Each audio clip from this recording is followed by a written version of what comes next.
avant de me lancer là-dedans, je me suis vraiment documenté, quoi. J'ai suivi un peu le parcours d'agents immobiliers célèbres et tout ça. Il me disait que, au fait, non, mais 7 mois, j'ai eu de la chance. Il y a des agents immobiliers qui ont commencé. Au fait, c'est au bout de la deuxième année où ils ont commencé à faire des deals, quoi. Genre, Oh, waouh. quand tu vas aux États-Unis, en France et tout ça, dans les marchés qui sont un peu plus matures et tout ça, où c'est beaucoup plus concurrentiel qu'à Abidjan et Bien tout. sûr. Tu vois, donc du coup, je me suis dit, si eux, limite, ils ont fait 2 ans et tout ça, moi, au fait, je peux continuer. Et puis, moi, je suis très développement personnel et tout ça. Je suis très, tu vois, j'ai lu beaucoup lorsque j'étais à l'université et tout ça. Donc, intrinsèquement, j'ai préparé mon esprit à, tu vois, à toutes les éventualités, quoi. Je savais dans quoi je me lançais et tout. Et premier mois, t'as pas l'argent. Deuxième mois, t'as pas l'argent. T'as juste ton petit salaire de stagiaire et tout ça. Après, j'ai ma mère qui était là, j'ai ma soeur qui m'aidait aussi. Voilà. Premier mois, deuxième mois, septième mois, sixième mois, t'as rien. Au bout du septième mois, voilà, t'as un deal qui se fait, c'est pas beaucoup. Mais après, tu vois, t'as la satisfaction de, enfin, genre, c'est possible, quoi. Moi, j'ai des mentors virtuels dans ma tête et tout ça. Je me fais des réunions. Une fois même, Trop bien. on avait fait, parce que moi, mon agent, j'adore mon agent, tu vois. Ouais. On se parle beaucoup. On avait fait une table ronde où on se disait, avec les directeurs et tout ça, on se disait, ah, comment est-ce que toi tu fais pour gérer des échecs et tout ça. Moi, je leur ai dit, moi, dans ma tête, on est 6. Tu vois? Et ambition, pour Ok. commencer. Voilà, moi, je suis un grand ambitieux, hein. Genre, Ok. même dans mes relations, dans le travail. Voilà, je suis quelqu'un, je vois très loin. J'essaie de me donner tu vois, les plus grandes ambitions, même si dans les faits, j'arrive pas forcément à les atteindre, mais voilà, je me dis, je vise la lune et au pire des cas, je rebondis sur les étoiles, quoi. Je suis un gros ambitieux. Toute ma famille me connaît pour ça.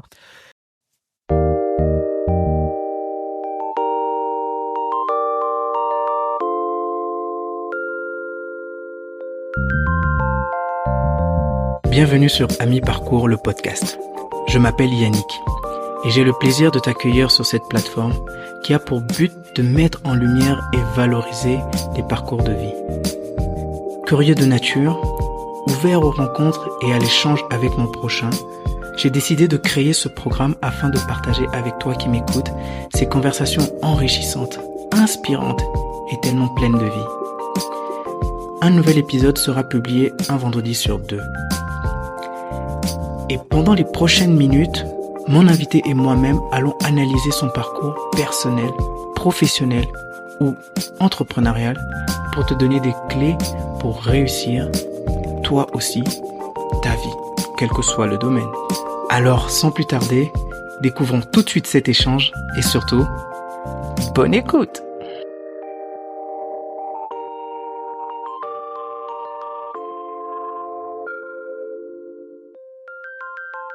Hello Romuald, comment vas-tu? Salut Yannick, ça va très bien. Ok, bon, je sais que tu es un peu fatigué, donc je vais essayer de pas trop te faire vivre des remous Oh, émotionnels. ça va. Je pense que je pourrais gérer. Ok, ça marche, super. Ok, en tout cas, donc comme j'aime bien le faire, prendre le temps de le faire, c'est merci de choisir d'être un invité Mm. de ce podcast. Merci Et à donc, toi. pour commencer, la question que j'aime poser, c'est si tu devais résumer ton parcours de vie en 3 mots, quels sont les mots que tu choisirais?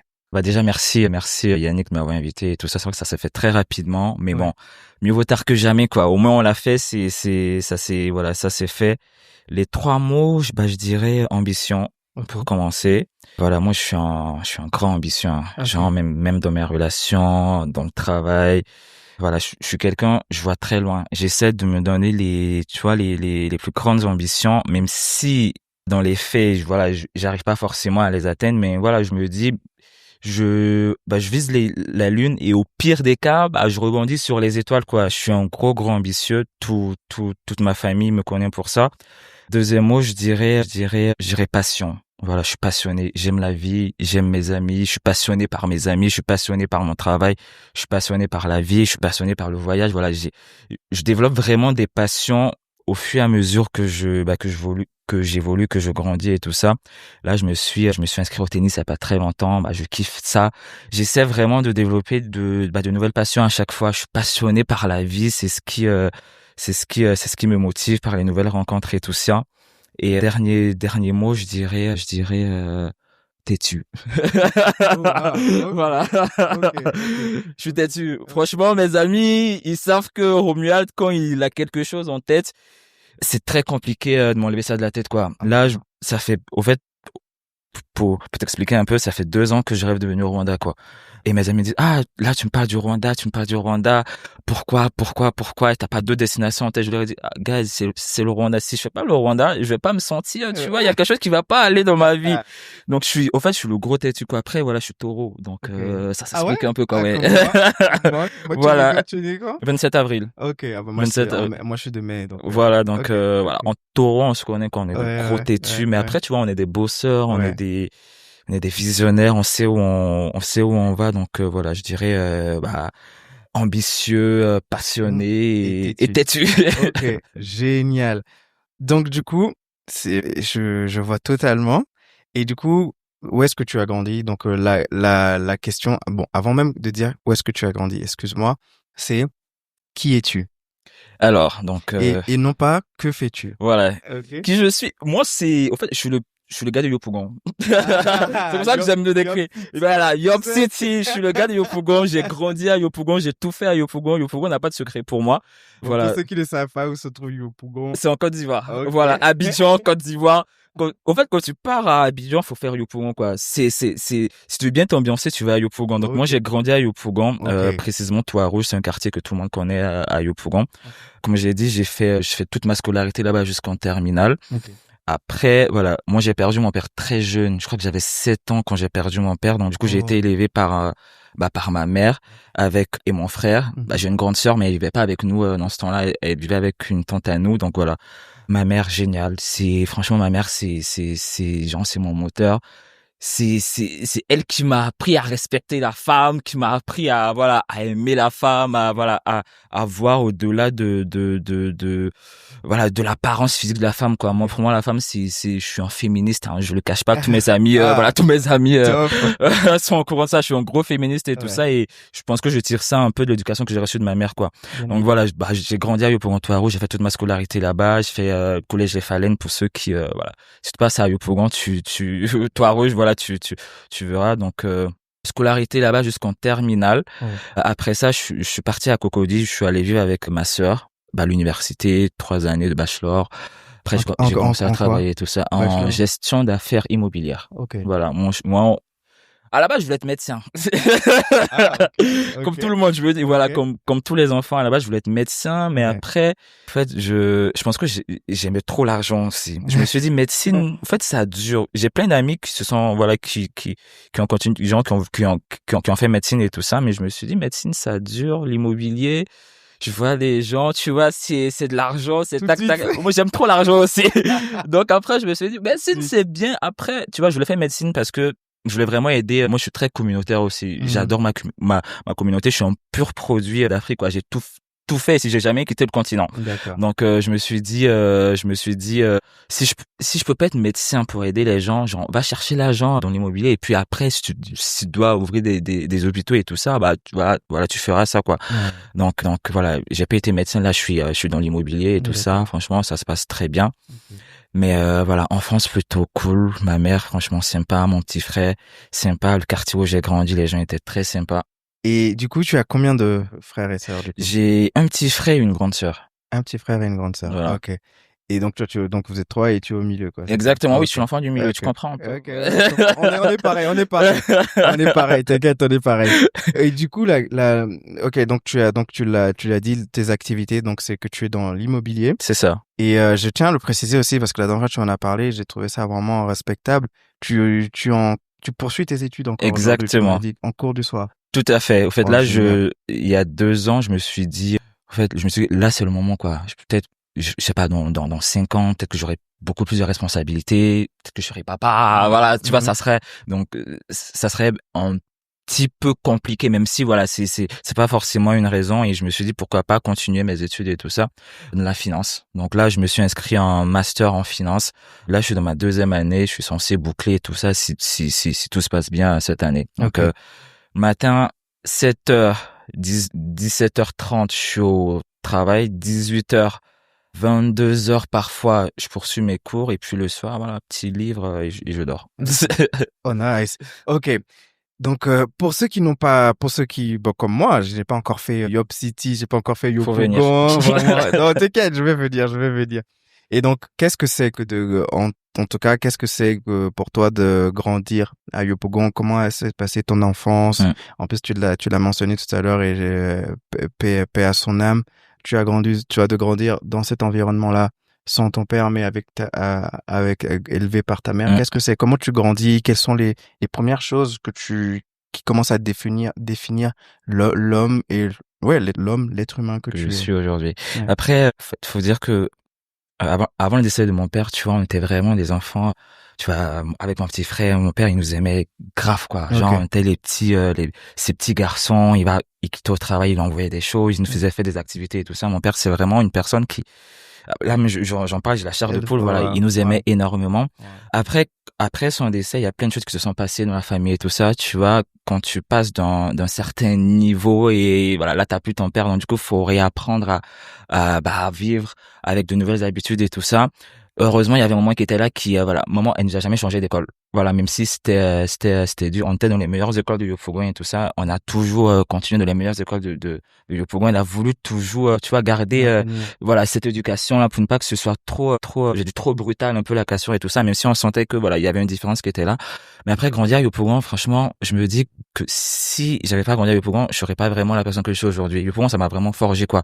Yopougon, bah, tu sors, tu payes ton attiqué avec ton poisson et Le tout ça. classique. Voilà, t'invites Bon, tu vois, tes amis. j'ai jamais été en Côte d'Ivoire, Ouais. mais mon plat préféré, c'est quand même à checker poisson. Franchement, en fait, ton plat préféré ne peut pas être autre chose que la tchéké. Franchement, moi, je peux manger la tchéké. Mes amis le connaissent, c'est ma famille, lundi, mardi, mercredi, jeudi, matin, midi et soir. C'est vraiment mon plat, quoi. Donc, du coup, tu vois, quand tu sors, tu pètes ton tchéké, t'invites tes amis, on s'assoit, on mange. Le soir, on se met là, on joue. Tu vois, c'est très c'est très communautaire et tout ça, grandir à Yopougon. Ouais.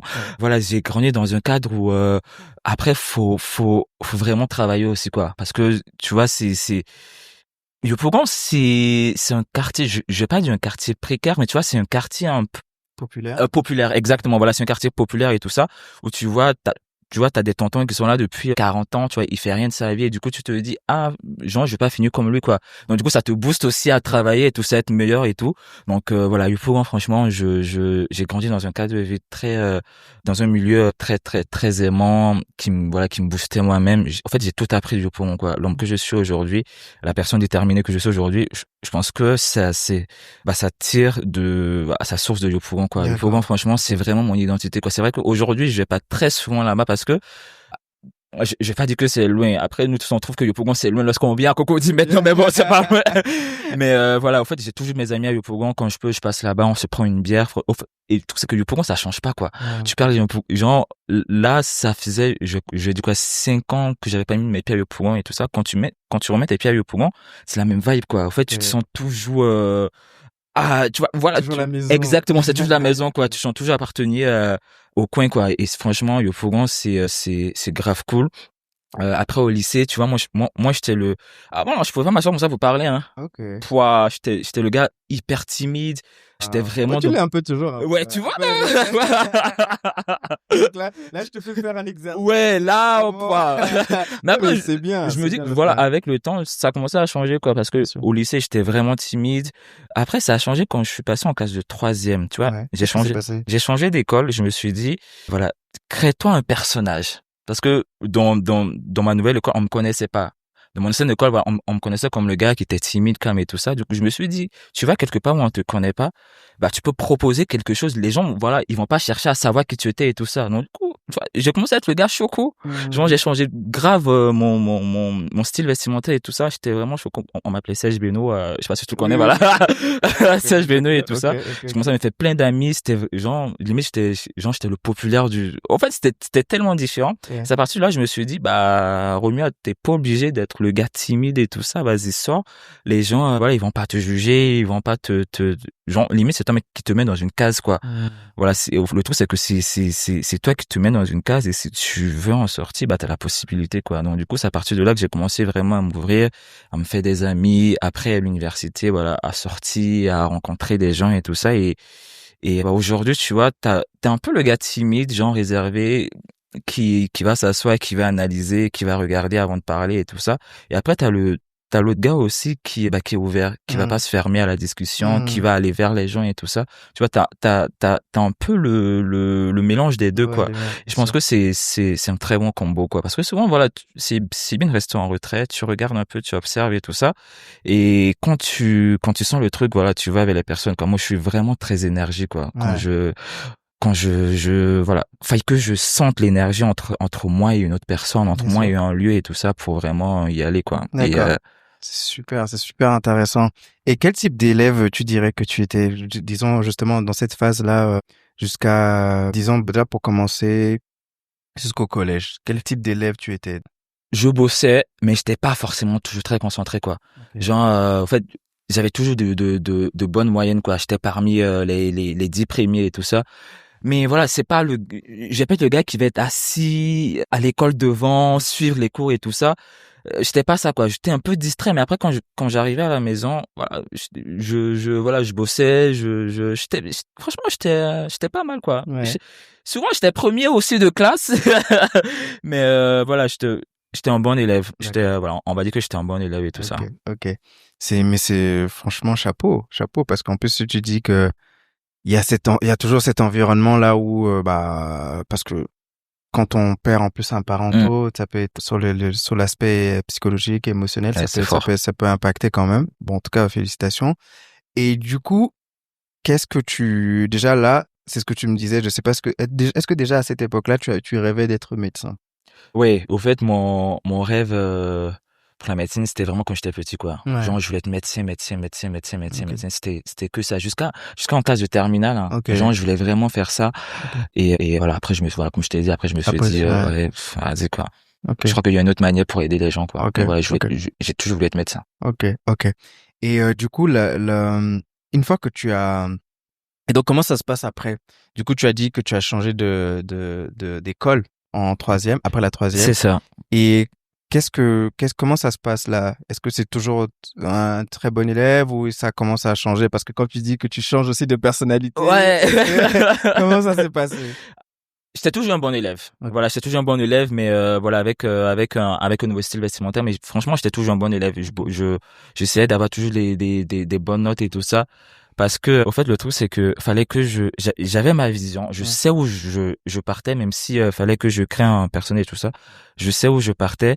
Donc, fallait toujours que je garde le cap, quoi. Ouais, ouais, je vois totalement. Je vois totalement. Ouais, donc, ok. Donc, tu gardais toujours le cap. Exactement. Et, euh, et là, à ce moment-là, ok, est-ce que c'est à ce moment-là que tu décides de changer ton ambition, de devenir, de rentrer dans l'immobilier? Je sais pas si tu l'as peut-être déjà. Au fait, l'immobilier, c'est venu vraiment après le bac, quoi. Ah, après le bac, Tu vois, d'accord, ok. comment je me suis retrouvé dans l'immobilier même, c'est qu'en fait, après le bac, avec une amie à moi, en fait, moi, je voulais faire médecine, je crois qu'elle voulait faire, je sais pas, autre chose, là. Et, après, on s'est dit que médecine, voilà, ça allait être trop compliqué, quoi. Et nous, on s'est inscrit en génie civil. Option bâtiment. Genre, je savais même pas ce que c'était génie civil option bâtiment. Du coup, je me suis inscrit, ça parlait de bâtiment, voilà. Donc, je me suis dit, peut-être qu'il y a de l'argent là. Moi, Ouais, franchement, je suivais l'argent et tout ça. ouais, Et après, voilà, quand on s'est inscrit en génie civil, on a fait 2 mois en génie civil. Première évaluation, 3 suivants. Je me suis dit, oh mon Dieu, ça, je vais jamais piquer là. Parce que, en ouais, fait, il y avait tellement de calculs, il y avait tellement de trucs. Moi, j'étais pas très fort en maths ouais, aussi, tu ouais, vois. ok. Génie civil, c'est beaucoup de calculs. Donc, du coup, on s'est regardé, on s'est dit, franchement, ça va être trop galère. Heureusement, l'école faisait une formation en immobilier. Donc, Ah, du coup, ils sont venus, ils nous ont dit, ah, bah là, en information en immobilier, est-ce qu'il y a des élèves qui veulent switcher en immobilier? On s'est regardé au bout d'un, on s'est dit, bah, vas-y, franchement, génie civil, là, c'est pas pour nous, quoi. Et heureusement qu'on a pris cette décision, quoi. Nous, ouais, on s'est retrouvés en immobilier, elle fait toujours immobilier comme moi aussi et tout. Donc voilà, après, franchement, la passion, c'est venu de là, quoi. Parce que je me ok. suis dit, et moi, j'ai toujours voulu faire de l'immobilier, voilà, de luxe, de standing et tout ça. C'est dans ça que je suis actuellement. Voilà, Ok. j'ai commencé à me documenter comment être un bon agent immobilier. Même mon mémoire de bachelor, c'était vraiment autour de l'immobilier, de luxe et tout ça. J'ai vraiment développé cette passion, comme on dit, habillons l'appétit vient en mangeant, quoi. Donc, du Mhm. coup, là, je me suis dit, tu t'es mis là-dedans, bah, concentre-toi, quoi. Et puis, franchement, la passion est venue de là, quoi. Ok. J'ai jamais voulu faire l'immobilier quand j'étais petit, quoi. C'est vraiment venu après le bac et sincèrement, je regrette pas d'avoir suivi cette voie, quoi. Aujourd'hui, à Abidjan, sans prétention aucune et tout ça, quand tu arrives à Abidjan, quand tu demandes en agent immobilier et tout ça, je fais partie des 3, quoi. Pour ne pas dire le premier, quoi. Voilà. Sans prétention aucune, tu vois. Bon, ok. Donc, Bon, si vous recherchez une maison à Abidjan, voilà, vous m'appelez. Vous savez qu'à mi-parcours, on a interviewé les grands. Voilà, donc franchement, aujourd'hui, l'immobilier pour moi c'est vraiment ma passion, quoi. Je rêve immobilier, je dors immobilier. Tous mes collègues le savent, tous mes clients le savent et tout ça. Et voilà, j'ai pas voulu faire l'immobilier quand j'étais petit, mais comme on dit, mieux vaut tard que jamais, quoi. Ouais, et tu t'es découvert vraiment une passion. Exactement. Et ouais, parce qu'on entend ça ça rejoint ce que tu disais au début. On sent vraiment la passion dans la manière de parler de la chose et de faire la chose. Ok. Et tu as eu quoi comme bac? J'ai eu un bac D. Au fait, le bac D en Côte d'Ivoire, c'est un bac entre, t'as le bac A qui est le bac littéraire, t'as le bac C qui est le bac scientifique, t'as le bac D au milieu où, voilà, on n'est pas scientifique. Et économique, social?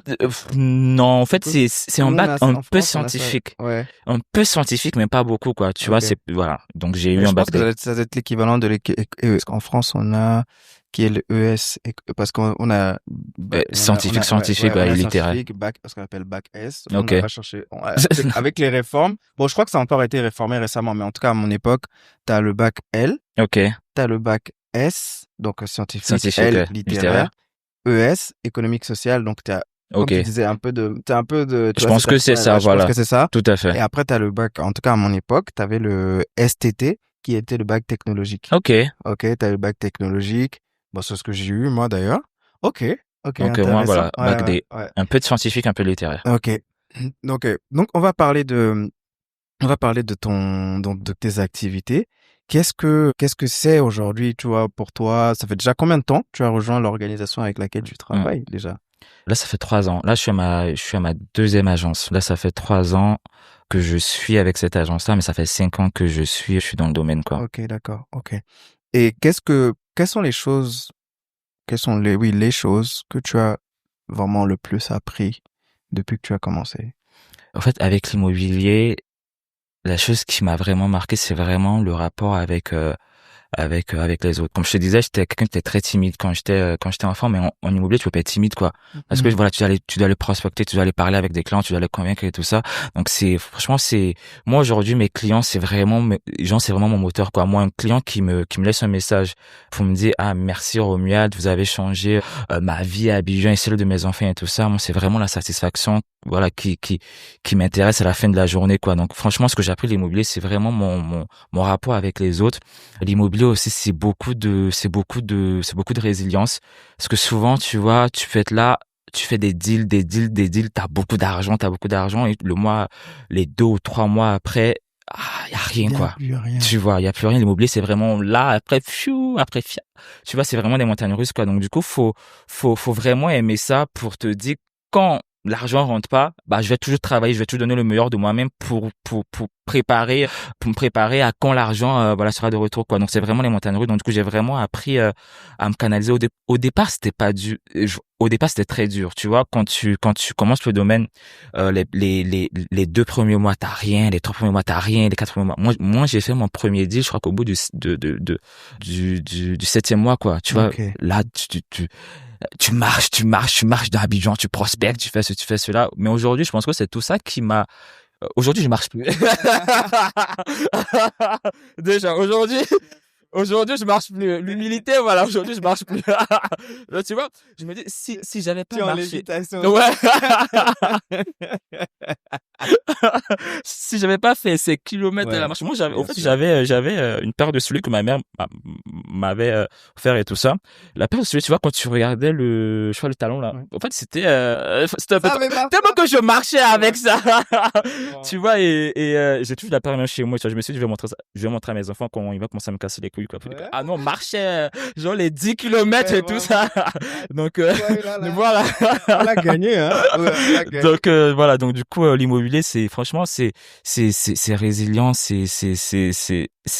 genre, je me suis vraiment découvert, quoi. Genre, il y a des il y a des qualités que moi-même je me soupçonnais pas avoir, quoi, tu vois.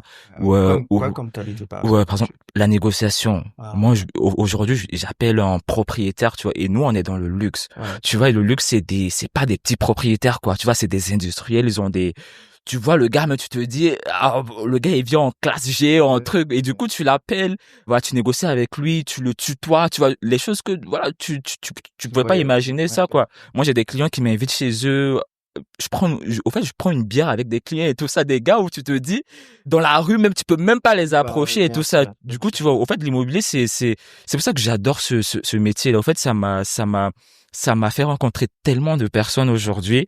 Ça m'a fait tellement de deals avec des personnes tellement importantes aujourd'hui. Du coup, franchement, l'immobilier, je dois tout à l'immobilier, quoi. Au fait, peut-être que c'est un peu fort de le dire. Moi, l'immobilier, comme je dis, mon travail, c'est 80% de ma vie, quoi. C'est ce qui fait que, tu vois, mes relations, après, peut-être qu'on va venir à, moi, je suis célibataire, déjà.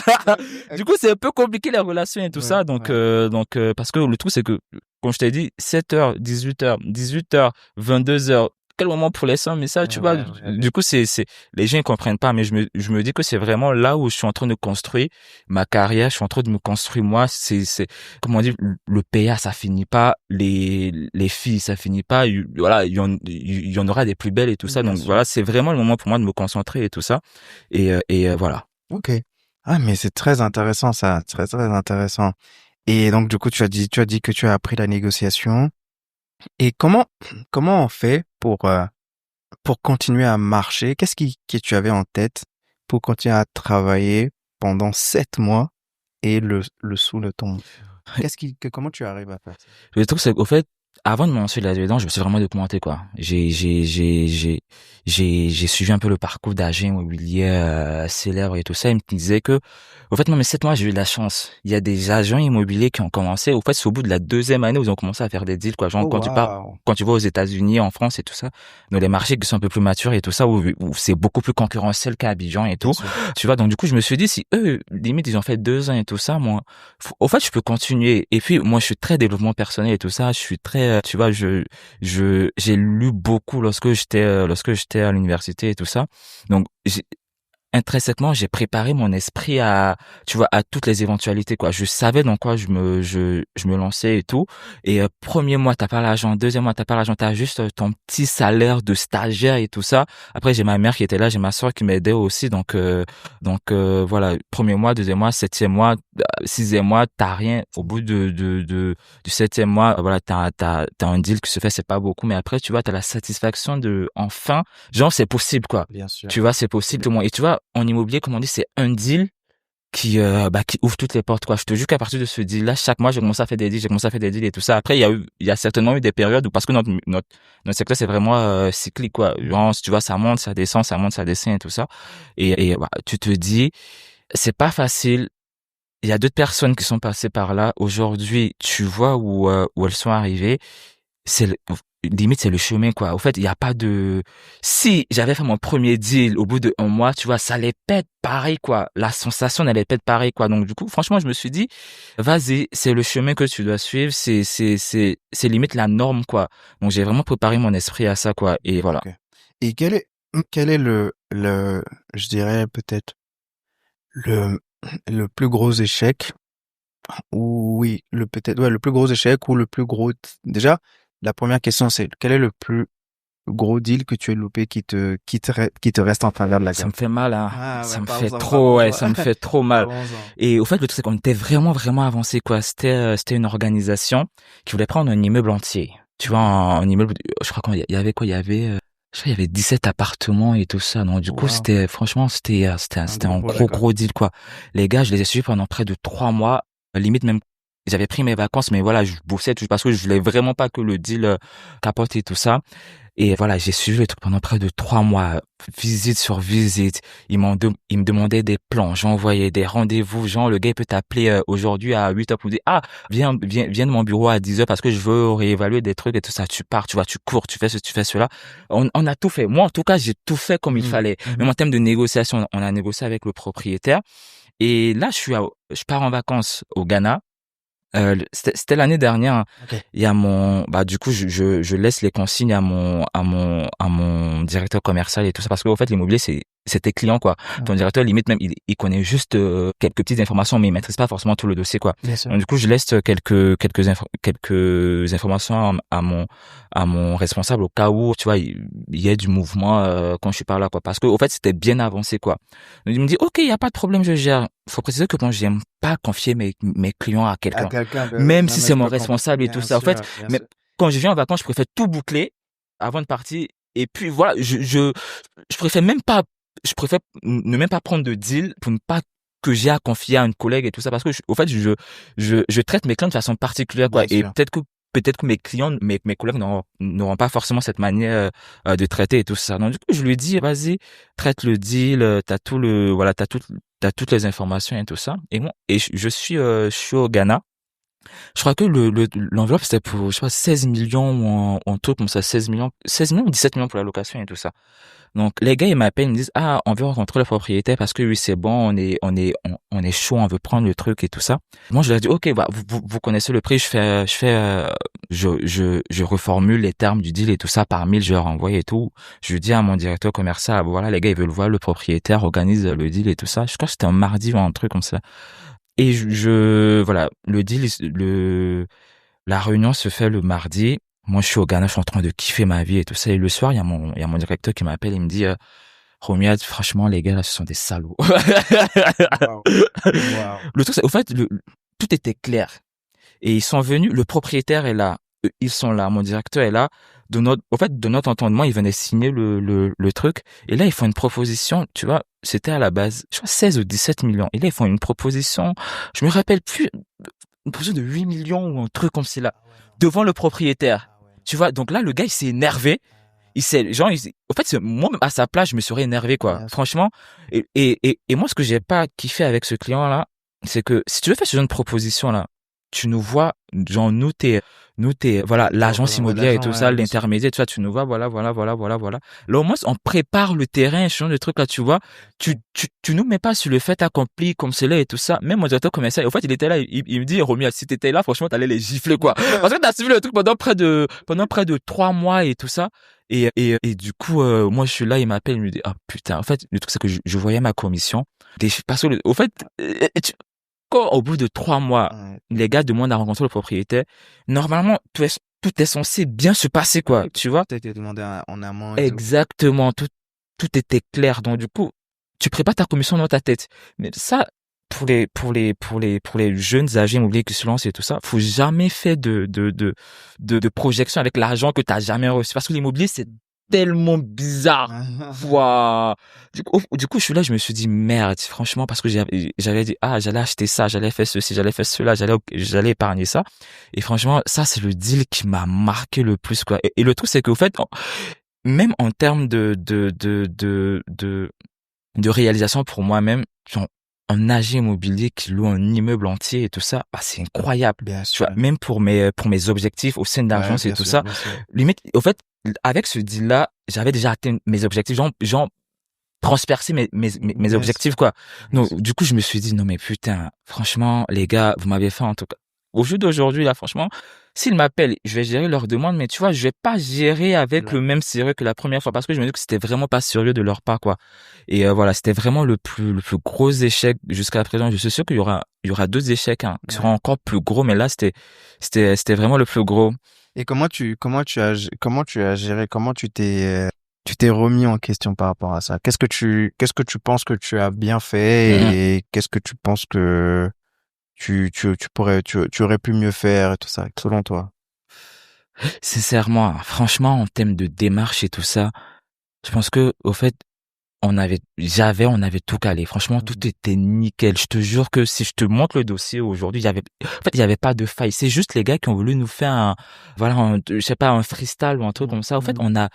j'ai géré ce dossier-là comme je gère tous mes gros dossiers, quoi. Tous mes deals. Au fait, moi, je suis le gars, j'ai des clients, si tu m'appelles à 22h, tu me dis, je vais te voir à 22h30, Mhm. je pars. Tu vois, j'ai pas de contraintes et tout ça. Je dors pas avec quelqu'un pour dire que voilà, elle Ouais, va me demander où bien tu sûr, pars et ouais, tout ouais, ça. ouais, bien sûr. Donc, tu vois, je suis vraiment là pour mes clients. Ouais, Sincèrement, pour ce deal-là, en fait, il y a des deals, hein. Il y a des deals où tu fais tout bien.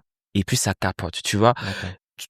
même tes boss, moi, mon patron, il m'a pas dit, oh, Romuald, qu'est-ce qui s'est passé? Parce que il sait que c'est le métier et tout ça. Il a vu l'évolution du deal et tout ça. On a tout bien fait. Quand j'ai dit on, parce qu'il était là, quoi, tu vois, c'est mon boss. On a tout bien fait. Et comment est-ce que j'ai rebondi et tout ça après ça? En fait, moi, je suis le gars, tout le monde me connaît à l'agence, en fait, je ris, je mets, je mets jamais l'échec dans mon cœur, quoi. En fait, je garde pas ça dans ma tête, quoi. Parce que, au fait, je me dis que si tu gardes ça longtemps dans ta tête, ça peut gâcher ton moral pour d'autres deals, quoi. Tu vois, tu vas être là, tu vas être mou, tu vas être ceci, du coup. Alors qu'il y a d'autres clients quelque part qui ont besoin de toi et tout ça. Et c'est pas à cause de un deal, même s'il est gros, voilà, gâcher ton mood et tout ça, alors que tu as d'autres clients derrière qui comptent sur toi, quoi. Donc moi je suis le gars, ça me fait mal, tu vois, mon processus et tout ça. Moi j'ai des mentors virtuels dans ma tête et tout ça. Je me fais des réunions. Une fois même, on avait fait, parce que moi, mon agent, j'adore mon agent, tu vois. Ouais. On se parle beaucoup. On avait fait une table ronde où on se disait, avec les directeurs et tout ça, on se disait, ah, comment est-ce que toi tu fais pour gérer des échecs et tout ça. Moi, je leur ai dit, moi, dans ma tête, on est 6. Tu vois? Et j'ai des mentors Disclaimer, en fait, c'est un podcast avec 6 personnes. Vous savez. Voilà. Dans ma tête, on est 6. Donc, du coup, quand j'ai un problème, je m'assois avec les 6 personnes et je me dis, toi, genre, à ma place, qu'est-ce que tu aurais fait? Et les 6 personnes, tu vois, c'est des gars, c'est des Steve Jobs. Moi, j'ai sa photo dans ma chambre. Ouais. C'est Harvey Specter. Okay. Suit, c'est Fallon Carrington. Je sais pas si tu connais la série, c'est Netflix aussi. Ah, putain, j'ai oublié. Dynasty. Ah oui, ok. J'adore la go. Ah oui, c'est la, c'est la go badass et tout ça. C'est Martin Luther King. Okay. Et j'ai dit 6, c'est donc Steve Jobs. Fallon Carrington. Harvey Specter. On est à 3.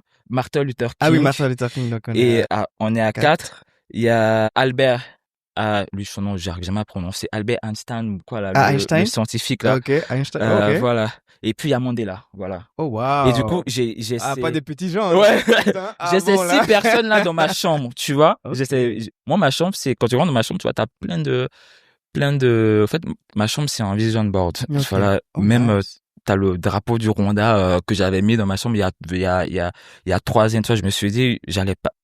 Initialement, je vais venir au Rwanda en 2024. Mais voilà, ça s'est fait en 2025. Ça s'est fait, heureusement. C'est parce qu'on devait se rencontrer. Voilà, exactement. Si je venais en 2024, j'allais pas tout voir. Comme quoi, voilà, tout vient à un point que c'est attendu et tout ça. Exactement. Donc voilà, moi, ma chambre, c'est un vision board. Je crois énorme. Au fait, comme je t'ai dit, moi, je suis vraiment dans l'énergie, dans le développement personnel. Dans ma chambre, t'as une Brabus. T'as la liste de tous mes objectifs sur 10 ans. Enfin, voilà, ma chambre, voilà, c'est un sanctuaire, quoi. Et du coup, voilà, et c'est ce qui quand j'ai une mauvaise journée, quand je rentre dans ma chambre, quand je vois toutes ces personnes-là, toutes ces réalisations que je dois faire, tu vois, tu peux pas rester dans un bad mood longtemps, quoi. Tu vois, et c'est vraiment mon leitmotiv à chaque fois, quoi. J'ai un carnet que j'ai depuis 2019. J'ai encore des pages et tout ça où je remplis à chaque fois que je me sens pas bien, que j'ai un bad mood, et quand je finis de remplir, tu vois, c'est comme si j'extériorisais ce que je ressentais, et quand tu extériorises, tu vois, tu règles une partie du problème. Et j'ai mon carnet qui est là, j'ai mes amis qui est là, et je suis un gars, au fait, j'ai des ingrédients, j'ai une recette mystère pour moi-même pour vraiment essayer de pas rester dans le bad mood longtemps, quoi. Même quand j'ai des gourmets, hein. Ouais. Même quand j'ai des gourmets, ça dure pas longtemps. Parce que je me suis vraiment créé ce petit rituel là, voilà, ces habitudes là qui me maintiennent lorsque même au niveau du travail ça marche pas, lorsque au niveau de la famille, parce que souvent il y a des petites frictions et tout ça, voilà. Donc voilà. Waouh, ok, très intéressant. Et du coup, donc là c'était l'échec. Donc on a parlé du coup de l'échec, du plus gros échec en tant qu'agent immobilier. Mais quel est toi ton plus grand échec en tant que, tu dirais? Mon plus grand échec, je dirais que au fait c'est un peu la relation avec mon petit frère actuellement. En fait, mon petit Ok. frère, on a grandi ensemble, c'est Il a vraiment, quel âge? il a 23 ans. Ok, d'accord. Voilà, Ok. c'est pas un petit, quoi. Et moi, quand j'ai quitté Yopougon, lui, ça, Yopougon avec ma mère et tout ça, et du coup, ça a créé une petite cassure entre nous deux, quoi. Donc, je me dis souvent, est-ce que j'aurais pas dû rester à Yopougon près d'eux? Est-ce Mhm. que j'aurais pas dû faire les choses d'une autre façon? Donc, c'est là que je suis en train de travailler, tu vois, pour créer le lien. Après, tu vois, moi, j'ai gros cœur aussi. Tu vois, quand Mhm. t'as ton petit frère, tu le parles, il comprend pas, et tu vois, tu veux Mhm. te dire, bah, laisse-le, il n'a qu'à faire ce qu'il veut et tout ça. Mais après, tu dis, c'est ton petit frère et tout ça. Bien sûr. Donc là, je suis en train de vraiment travailler pour essayer, tu vois, de retrouver ce lien-là que j'avais avec lui. Et franchement, pour l'instant, en tant qu'homme, c'est vraiment mon plus gros échec, quoi. Mais Ok. je suis en train de travailler sincèrement pour vraiment recréer ce lien-là avec lui, quoi. D'accord. Et il poursuit encore ses études Ouais, il actuellement? poursuit Il encore fait ses ses études études, actuellement, d'accord. ouais. Ok, ok. Ah, ok, je vois, je vois. Et donc, tu penses que c'est surtout le fait d'avoir déménagé et d'avoir quitté Yopougon qui a généré ça, je vois, c'est ça? C'est, Qui a créé la distance. ouais, au fait, c'est ce que je me suis dit. Ouais. Mais il y a 2 mois, c'était ma première fois que je consultais une psy et tout Ouais. ça. Ouais, Wow. franchement, au fait, Tu es fort, toi, hein? ouais, au fait, Non, moi, toi, je t'es suis un un, mongol. non. Non. Moi, je suis un gars, au fait, le truc, c'est que, au fait, le mental, au fait, je me dis le mental, lorsque le mental ça va pas, genre lorsqu'il y a un problème au niveau du mental, c'est toute ta vie Oui, qui est tu vois qui est bousillée, quoi. Donc à chaque fois j'essaie de trouver des solutions lorsque je suis pas dans un bon mood, lorsque je vois que la visualisation ça va pas, écrit ça va pas, tu vois, j'essaie toujours de trouver des mécanismes pour me sentir bien, quoi. Même si c'est prendre un vélo, partir au banco, rouler dans la forêt et tout ça. Et il y a 2 mois j'étais vraiment dans un bad mood, de chez bad mood, quoi. Genre j'écrivais mais je sentais que l'écriture ça marchait pas, je me mettais devant mes 6 gars là et mais voilà, les gars ne parlaient il pas parlait bien et pas. tout ça. Du coup, je me suis dit, il y a mon pote qui m'a dit je traversais la même chose que toi je crois il y a 6 mois et tout ça, je suis allé voir une psy, franchement super cool. Je te donne son numéro, si tu veux tu pars, mais voilà, t'as son numéro et tout ça. Du coup au fait, j'étais assis là, je me suis dit est-ce que j'appelle, parce que prendre un rendez-vous avec une psy, franchement, c'est hyper compliqué. C'est trop, parce que tu te dis après c'est pas dans nos habitudes, quoi, tu Bien vois. sûr. C'est pour ça que Nous, c'est puissant ce que tu viens de voilà, dire. là j'appelle ma mère pour lui dire je vais voir une psy, elle me dit tu vas faire quoi là-bas? Tu vas gaspiller ton argent, tu vas pas, voilà. Tu vas- Ça, c'est vos trucs de ouais, des faut enfants tout de des jeunes. plans là, voilà, de Vraiment, peut-être, crocodile et tout ça. voilà, faut éteindre la télé. Vraiment. Du coup, je me suis dit est-ce que j'appelle, est-ce que j'appelle pas, est-ce que j'appelle? Du coup, j'ai appelé, Ouais. j'ai pris rendez-vous. Même le jeu de rendez-vous là, je voulais annuler. Ouais. Et il y a une de mes potes qui m'a dit, si tu veux, je t'accompagne, mais si tu sens que t'as vraiment besoin, n'annule pas, quoi. Ouais, bien Je sûr. lui ai dit, je t'aime. Franchement, c'est une amie. C'était une collègue. On s'est rencontrés il y a même pas longtemps, mais franchement, gros cœur, c'est vraiment une amie en or, quoi. Comme quoi, on n'a pas besoin de connaître quelqu'un pendant 10 ans pour que la personne ait une place vraiment importante dans ta vie, quoi. Bien sûr. Moi, aujourd'hui, si j'ai un truc important dans ma vie, c'est elle que j'appelle, quoi, en D'accord. premier et tout ça. Franchement, adorable. Elle s'appelle Nelly. Du coup, Salut Nelly. big up Nelly. Si tu nous écoutes. Du coup, elle me dit, vas-y, si je veux, je t'accompagne. Après, je lui ai dit, après, je voulais qu'elle m'accompagne, mais je me suis dit, c'était trop fort. Vas-y, teste le truc toi seul et tout ça. Ouais. Donc, du coup, je prends un rendez-vous. Je vais, c'était à 18h. Il pleuvait, mais la pluie m'a mouillé, hein, parce que j'ai arrivé. Le coin était dans un coin pas très clair, là. Donc, Ouais. du coup, je suis descendu du taxi. J'ai dû marcher un peu et tout ça. Ouais. Et j'arrive trempé dans le cabinet de la dame. Je m'assois. Il y a un gars qui sort. Je regarde le gars, je lui dis, oh là. Parce que tu vois, le gars, tu vois, tu sens que le gars, il a pleuré, il s'est lâché, voilà. Donc, du coup, je me dis, oh, ok. C'est à mon tour, je rentre. On a fait 3 heures Oh, wow. avec la go. Oh, wow. 3 heures. Et au fait, pendant ces 3 heures, c'est moi qui parlais. Genre, je parlais, je pleurais. Je parlais de tout, de mon enfance, de ma vie au travail, de ceci, en fait, on a parlé. Et quand je suis sorti de là, elle m'a dit, tu aimes ton petit frère. Tu adores ta mère. Tu veux vraiment changer leur vie et tout ça. Mais aujourd'hui, au fait, tu peux pas prendre la responsabilité du monde sur tes épaules, quoi. À ton niveau, fais ce qui te semble humainement possible de faire, quoi. Genre, continue toujours à aller vers ton frère, continue toujours à travailler pour offrir une vie meilleure à ta mère et tout. Parce qu'au fait, moi, comme je t'ai dit, je viens de Yopougon, quartier populaire, mais je viens non, commune populaire, mais je viens de quartier précaires de Yopougon. Tu vois, moi, j'ai grandi dans D'accord. des, voilà, dans des quartiers précaires et tout ça, Yopougon et tout ça. Sûr. Donc, du coup, à chaque fois, je me dis, ma mère, faille que ma mère, tu vois, elle soit en 2 avions, faille qu'elle soit dans une maison et tout ça. Donc, à chaque fois, je me mets Pression. cette pression-là que, voilà, je me dis, j'avance pas trop vite, je suis lent, je fais pas forcément ce qu'il faut. Alors que, sincèrement, aujourd'hui, quand tu pars à Abidjan, je suis pas au top niveau. Oui, tu l'as dit. Mais voilà. Exactement. Voilà. Exactement.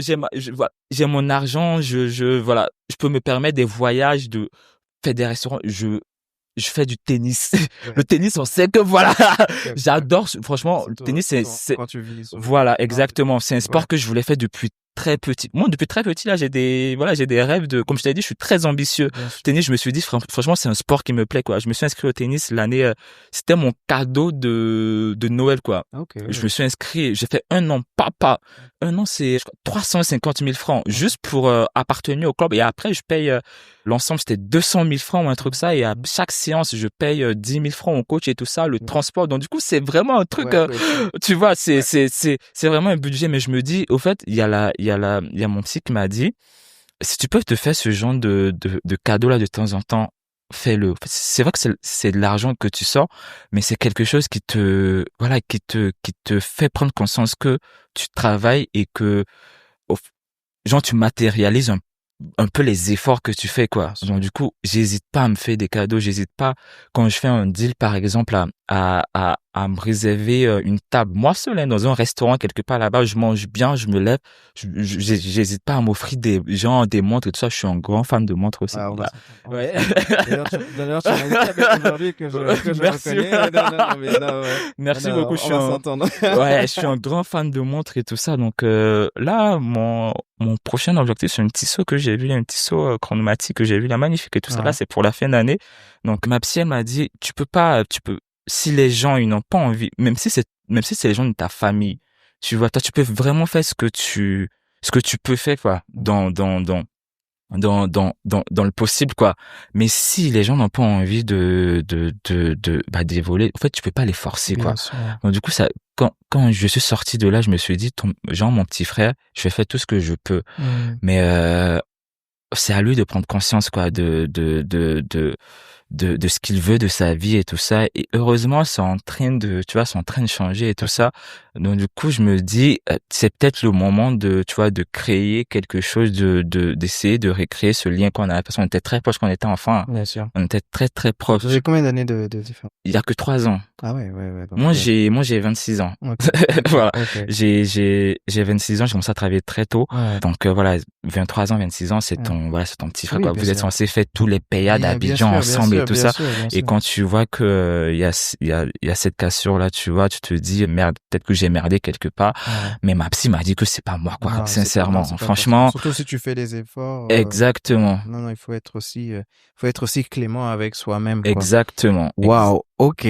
Merci d'avoir partagé cette belle histoire. Hey, j'espère que tu prends plaisir à écouter cet épisode d'Ami Parcours autant que je prends plaisir à discuter et à enregistrer avec mon invité. Ces histoires, ces réflexions, elles me touchent et elles me font profondément vibrer et j'espère qu'il en est autant pour toi. Mais donne-moi quelques minutes pour te parler d'une chose qui me tient absolument à cœur. Si tu es un entrepreneur, manager ou que tu aspires à devenir un leader, tu sais aussi que ce chemin n'est pas une ligne droite. On se sent parfois seul, perdu, voire même dépassé.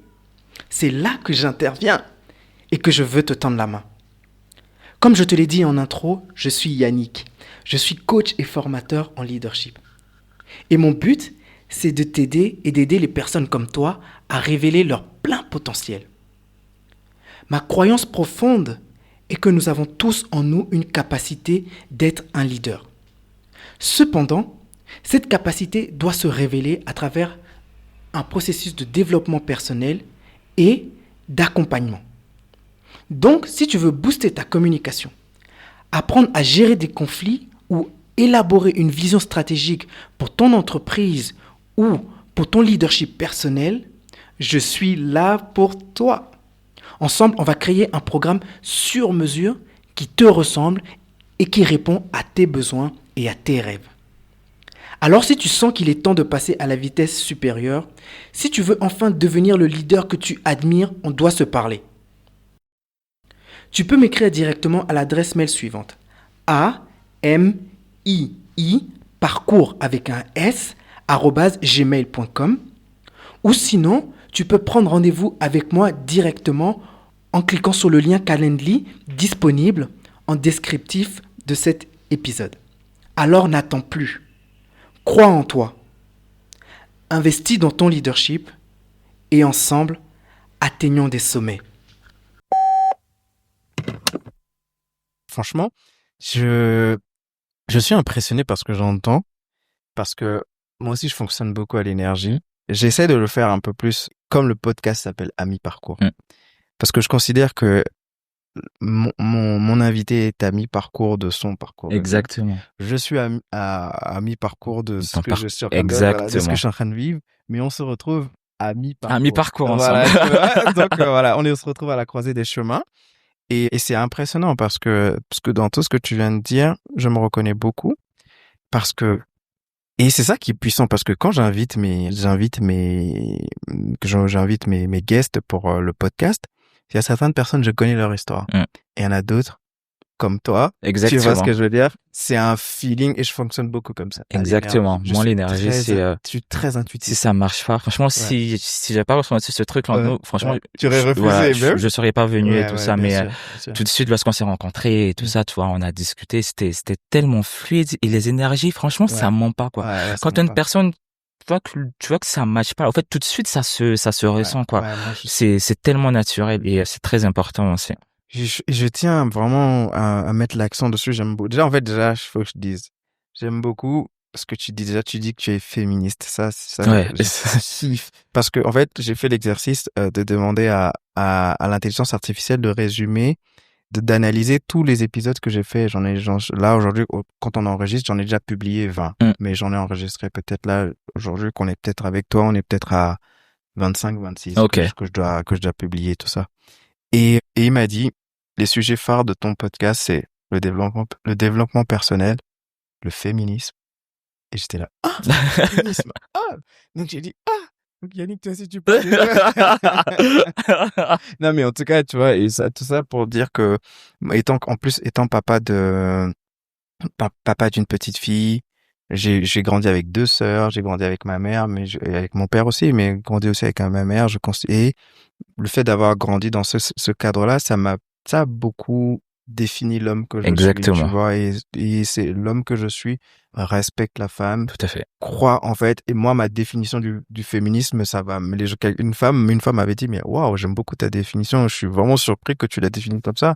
Moi, elle me dit, oui, mais pour toi, c'est quoi le féminisme? Je lui ai dit, mais féminisme, pour moi, c'est croire au potentiel de la femme et de travailler à ce qu'elle puisse éclore et faire. Exactement. Exploiter exactement.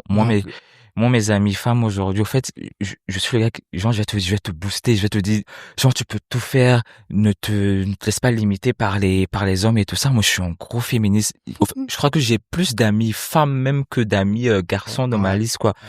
Au fait, le truc, c'est que l'énergie avec les femmes, c'est incroyable, quoi. Tu vois, quand t'es avec une femme tout de suite, c'est très maternel. Après, mes amis, elles sont hyper ambitieuses, tu vois, non, et c'est là que tu sens qu'il y a pas la différence que nous les hommes on essayé de mettre entre la femme et l'homme. En fait, elle est même pas censée exister, quoi, parce que on est pareil, tu vois, c'est vraiment, on est pareil. La femme est capable de faire autant de choses qu'un homme réalise, quoi. La femme a autant de potentiel et tout ça.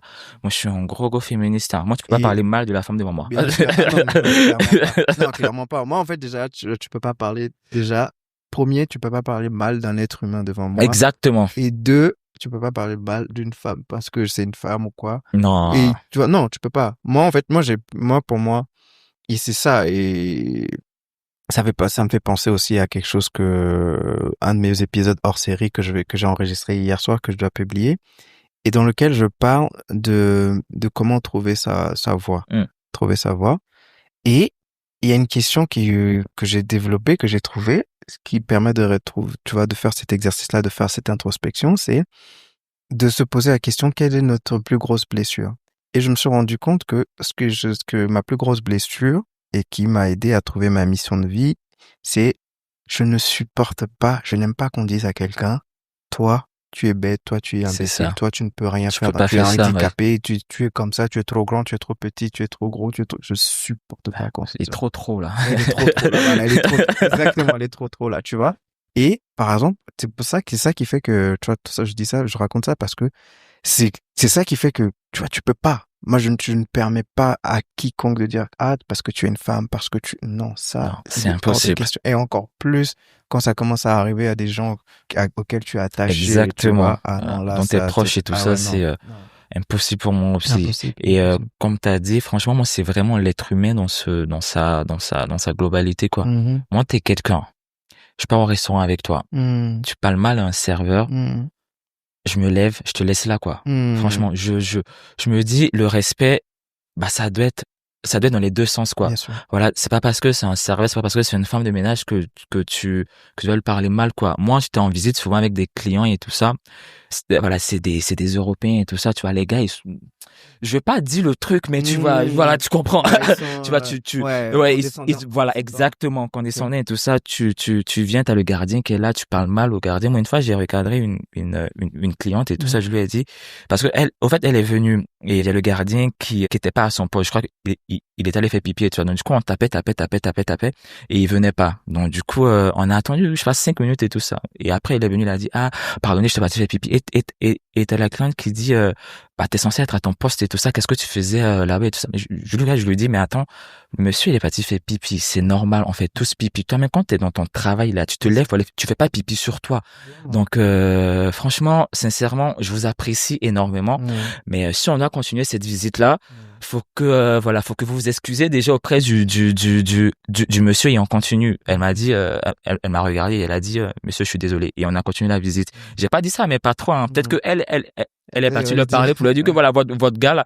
Mais en fait, c'est pour te dire à quel point je supporte pas l'injustice, quoi. Et de cette façon-là que je suis avec mes clients, je suis très respectueux avec mes clients. Moi, je suis le gars, quand tu viens faire une visite avec ton enfant, genre, si tu me dis, ah, je viens avec mes enfants et tout ça, je peux faire un stop.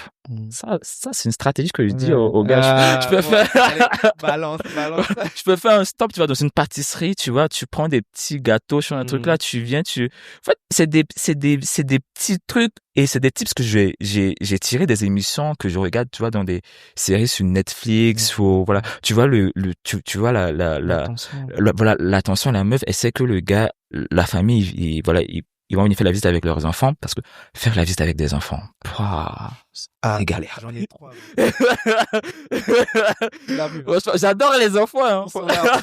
En ce moment, on enregistre. J'adore les enfants, mais faire une visite avec tes enfants, c'est incroyable. Donc, du coup, une fois dans une série Netflix, il y a une dame, une agente immobilière, et pendant la visite avec les enfants, tu vois, elle est venue avec des dessins, des trucs à colorier et tout ça. Donc, du coup, quand elle est arrivée, elle a dit, ah, les enfants, vous voulez pas faire du coloriage et tout ça.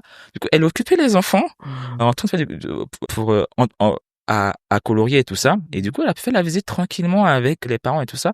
Tu vois, c'est des petits tips comme ça que je retiens et tout ça. Quand je viens avec petit chocolat quand je peux. Je donne même mon téléphone. Genre, ils jouent le jeu et tout ça. Et au fait, c'est des subtilités. Même si le client à la base, c'est pas la maison qu'il veut et tout ça, tu vois. Derrière, ça se dit, ah, le gars, tu vois, l'attention et tout ça. Et moi, et l'immobilier, c'est beaucoup de recommandations. Bien sûr. Tu vois, c'est un tel, t'as fait un bon service à un tel et tout ça, il te recommande à un tel et un tel et un tel et un tel.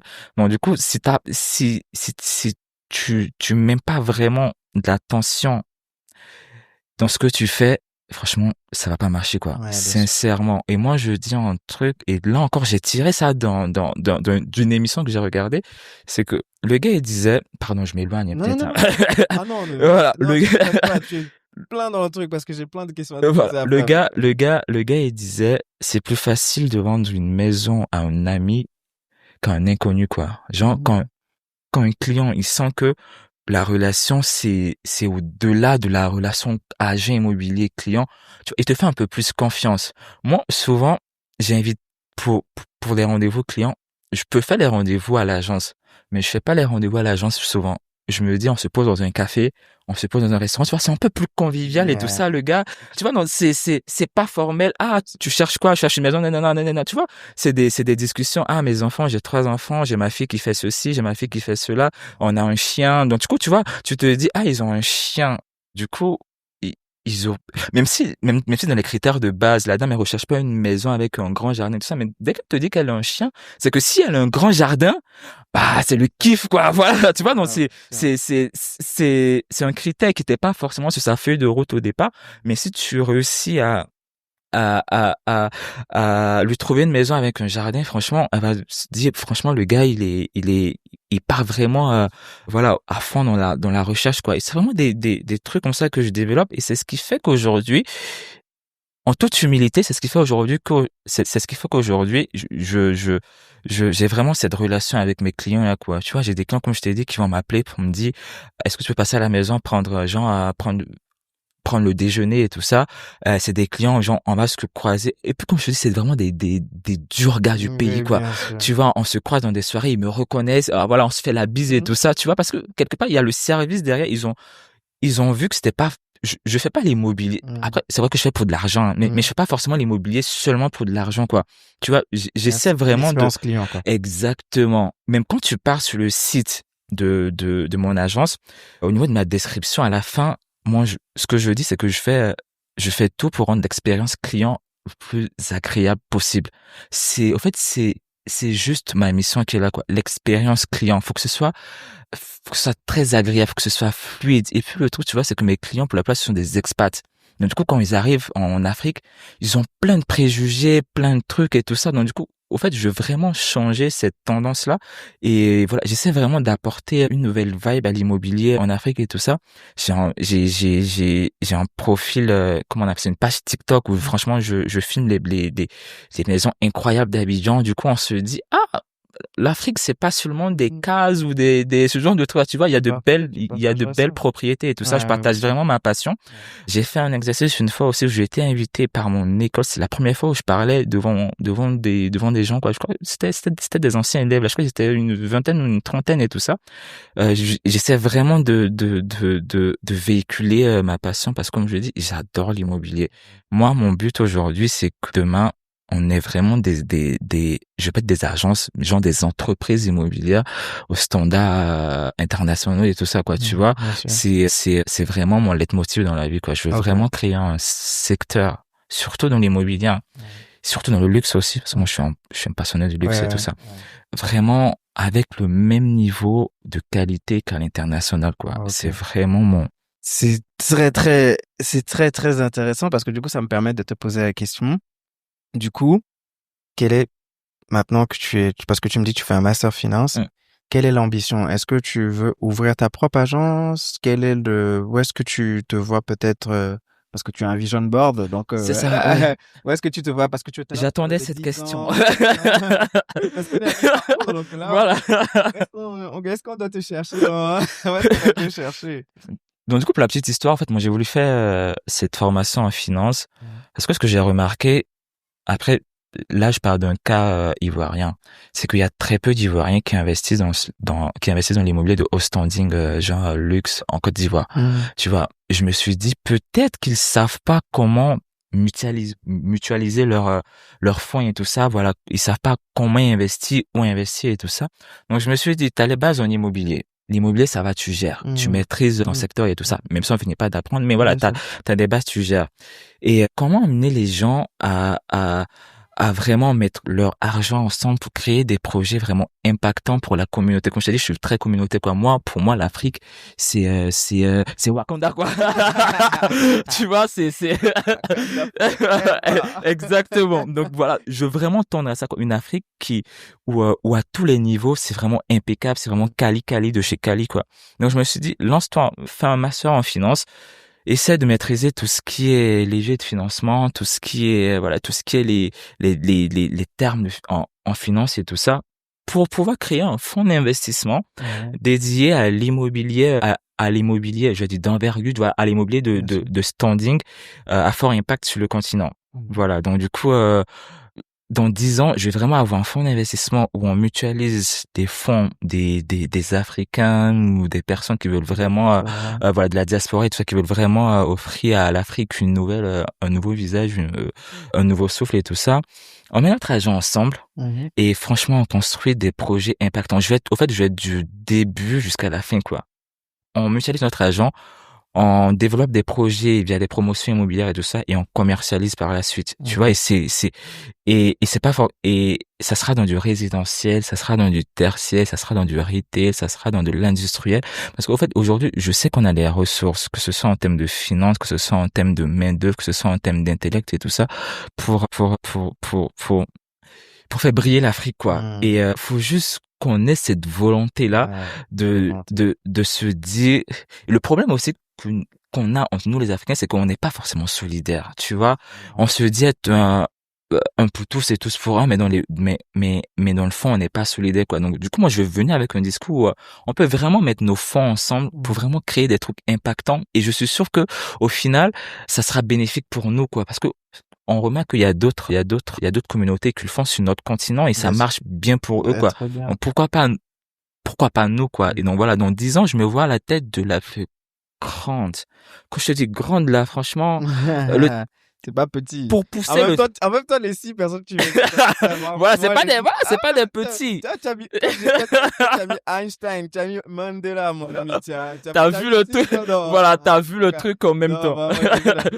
Et pour pousser le truc, c'est que, en fait, j'ai déjà le siège de mon entreprise. J'ai demandé à l'intelligence artificielle de me matérialiser, voilà, le siège de mon entreprise et tout ça avec le nom, le logo et tout ça. Et c'est dans ma chambre et tout ça. Et c'est pas un petit truc, quoi. Je veux pas un petit truc. En fait, moi, je suis à fond dans le truc, dans la visualisation. Que les gens entendent ce que j'espère que le volume est bon. Parce que non, c'est puissant. Déjà, en fait, quand tu parles de vision board, et en fait, là, tu m'incites à recommencer parce que moi, j'en avais un à Paris. Et depuis qu'on a déménagé ici, donc je l'ai pas encore, mais franchement, là, il faut refaire. En fait, j'ai tendance à utiliser Google Doc, tout ça, mais en fait, c'est pas, en fait, tu le vois pas tous les matins. En fait, le truc, c'est que quand ça reste dans le téléphone, avant, je faisais ça aussi, un genre, je faisais des collages, je mettais en fond d'écran, mais quand ça reste dans le téléphone, là, tu vois, c'est pas encore moi, je suis très papier, tu vois, donc j'imprime tout. Quand tu rentres dans ma chambre aujourd'hui, là, c'est des posters, c'est des trucs, voilà. Au fait, je veux vraiment me réveiller. Dès que je me réveille, je vois il y a un autre aussi que j'ai pas mis parce qu'il est dans le secteur du luxe que j'ai pas cité. C'est le Bernard Arnault, je le kiffe aussi. Moi, je veux être un pionnier du luxe ici, quoi. Donc, voilà. Faut imprimer. Faut que ce soit vraiment genre, quand c'est papier, tu vois, tu sens le truc, il y a une énergie qui est différente que quand ça reste dans le téléphone, quoi. Donc, franchement, voilà, exactement, c'est tangible et tout ça, donc faut imprimer. Okay. Moi, j'imprime tout. Hein. Donc un fonds d'investissement. Ok, mais franchement, waouh. Et du coup, est-ce que à un moment donné, ça fait partie des autres sujets, donc que l'intelligence artificielle m'a dit que je des pistes, donc il voudrait que je parle. Et c'est marrant, j'en profite là pour en parler parce que il y a quelques mois, j'ai été invité du fait du podcast. Il y a une personne qui m'avait contacté, si elle m'écoute, Blackcast Audrey, pour participer à une émission. Ok. Ici? Non, à Paris. À Paris, ok. À Paris, malheureusement, comme j'étais déjà ici, j'ai pu faire le voyage et tout. Mais elle voulait que je parle j'intervienne parce que du fait de mon parcours, du fait du podcast, je serais légitime pour parler du syndrome de l'imposteur. Sans savoir que, en fait, du coup, et l'intelligence artificielle m'a dit, l'intelligence artificielle, l'IA m'a dit, donc c'est un truc dont tu pourrais parler parce que, étant donné les différents sujets dont tu parles et tout. Et est-ce que, toi, arrivé du parcours que tu as eu, du Yopougon, comme tu disais, quartier précaire, commune populaire, est-ce qu'il y a un moment où tu as souffert de ça? Et où est-ce que tu en souffres encore de ce truc-là, ou de dire, est-ce que je suis à ma place? Est-ce que je triche là? Je vole la place de quelqu'un? Au fait, comment tu gères? Le truc, c'est que, il y a eu une période. Après, je le vis maintenant, mais de façon moins intense qu'il y a 3 ans, tout ça, où je me suis dit, est-ce que c'était vraiment ma place, quoi? Parce que tu vois, tu veux tu évolues dans le secteur du luxe, dans l'immobilier du luxe et tout ça, et tu viens de Yopougon. Donc tu te dis, alors que t'as des gars qui sont là-dedans, ils ont grandi là-dedans, tu vois, ils sont habitués au luxe et tout ça. Toi, tu apprends. Tu vois, tu apprends tout ça parce que voilà, tu apprends toutes les codes et tout ça. Voilà, tu apprends à manger avec les couverts et tout ça, tu apprends à te tenir. Franchement, c'était une formation. Aujourd'hui, quand j'ai mes camarades qui me disent, ah mais pourquoi toi tu parles comme cela, pourquoi tu te tiens comme cela, pourquoi, alors que t'as jamais quitté l'Afrique et tout ça. Je lui ai dit, mais gars, moi j'ai pas quitté l'Afrique, mais voilà, j'ai quitté l'Afrique sans quitter l'Afrique et tout ça, parce que voilà, parce que je sais où je m'en vais, je sais où je veux aller, même s'il y a des moments je me suis dit, franchement, même il y a eu un moment sur mon Instagram, en fait, j'expliquais à une de mes collègues où j'avais supprimé toutes mes photos. Parce que tu vois, comme j'ai ma vie, je peux me permettre des trucs aujourd'hui avec l'argent que je gagne dans des restaurants, parties à Sydney, ça va pas me ruiner. Sincèrement, ça va pas me ruiner. Mais je me suis dit, est-ce que c'est moi? Est-ce que c'est le gars du Yopougon? Est-ce que c'est vrai ce que je poste sur les réseaux et tout ça? Et elle m'a dit, c'est Fatoumata, c'est l'une, mais on a commencé à l'agence ensemble. Elle aussi, je l'adore. Franchement, je vais citer que des noms de filles, même s'il y a mon pote de Jed qui est là, que j'adore aussi. On salue Jed, d'ailleurs. Voilà. On salue Jed. Et elle m'a dit, Romuald, ça, c'est toi aujourd'hui. Tu vois, t'as travaillé pour ça. T'es pas en train de tricher. Genre, c'est ta vie aujourd'hui. Si tu vas déjeuner ou dîner dans des restaurants, si tu vas à des soirées que tu postes et tout ça, t'es pas en train de tricher, tu vois, c'est toi, t'as travaillé pour ça, faut pas culpabiliser, faut assumer ça, tu vois, faut assumer.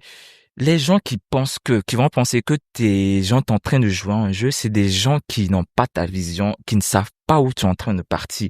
Toi, tu sais où tu vas et ça sert à rien de supprimer tes trucs sur Instagram. Du coup, je lui ai dit, OK. Dieu merci, j'avais pas assumé, j'avais archivé. Du coup, je lui ai dit, parce que voilà. On sait jamais. Du coup, je suis parti, j'ai remis mon Instagram comme c'était. Et le truc, c'est qu'au fait, mon Instagram aujourd'hui, mes réseaux sociaux, c'est aujourd'hui limite un canal par lequel je gagne des clients aussi. Tu vois, mes réseaux, après, voilà, tu pourras voir, en fait, c'est très propre, ça reflète ma personne, quoi. C'est très propre, c'est très clean, c'est très pro. Après, c'est très professionnel parce que je me suis inspiré. En fait, ça va revenir à chaque fois, mais je me suis inspiré du marché américain. J'adore leur façon de faire l'immobilier, quoi. Tu vois, aux États-Unis, c'est des stars, les agents immobiliers.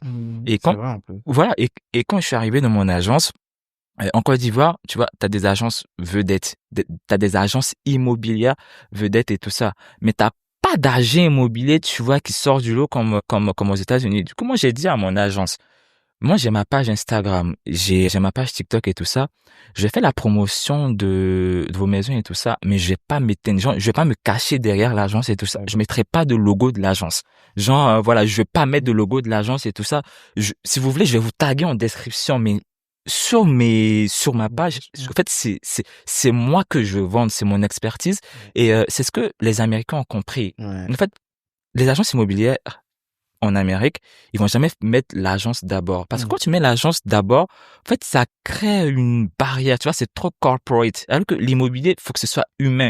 Faut qu'on voie un visage. Et c'est ce que moi j'ai compris et c'est ce que j'essaie de développer avec mes réseaux. Donc aujourd'hui, c'est vrai que je viens de Yopougon, genre le quartier ghetto, c'est Moussikro. Ceux qui vont capter le truc, Moussikro, c'est vraiment un quartier ghetto de Yopougon. Je viens de là, mais ça me définit pas, quoi. Franchement, je me suis dit, c'est pas ce que je suis, c'est pas là où je veux aller. Moi, je me vois dans les meilleurs quartiers du monde, quoi. Je me vois sur un penthouse quelque part là-bas. Tu vois le truc? Et amen. Franchement, amen, quoi. Et j'ai souffert de ça, mais tu vois, là, je suis en train de travailler là-dessus parce que, en fait, je suis en train de légitimer mon succès, quoi. J'ai pas volé ma place. Ah non. Tu vois, j'ai pas. Avec tout ce que tu dis, franchement, regarde, comme tu as dit, la chaussure abîmée que tu as gardée là. Ça, exactement. C'est pas quelqu'un qui l'a porté à ta place. C'est le vision board, le mindset, le travail. Regarde, aujourd'hui, tu travailles de 7h à 22h. Tu as un travail où tu payes, et qui te paye. Ensuite, tu vas étudier. Exact, tu vois. Alors que beaucoup d'entre nous, beaucoup d'entre nous, tu vois, même moi, à un moment donné, j'avais commencé à le faire avec les enfants, c'est pas une excuse, mais bon, c'était ma réalité à l'époque. C'est que j'avais recommencé, je travaillais, et le soir, je faisais C'est une mes formation, cours, ouais. ouais, Tu faisais tes cours. cours du soir. C'est pas facile, hein. Mais c'est pas facile. Non, c'est pas facile. Mais le truc, c'est qu'à la fin, qui le fait? C'est toi. voilà, c'est moi, toi quoi. qui choisis Exactement. de faire tes sacrifices. Exactement. Et si comme tu dis, tu ne vois personne, tu vois beaucoup moins de gens, tu as une vie sociale moins importante, mais à la fin, Tu supportes pas. comment je dirais, quand la récompense viendra, bah, en fait, tu sais ce que tu auras C'est fait. ça. Au fait, tu vas t'asseoir et tu vas te dire, bah, j'ai pas fait tout ça pour rien, quoi.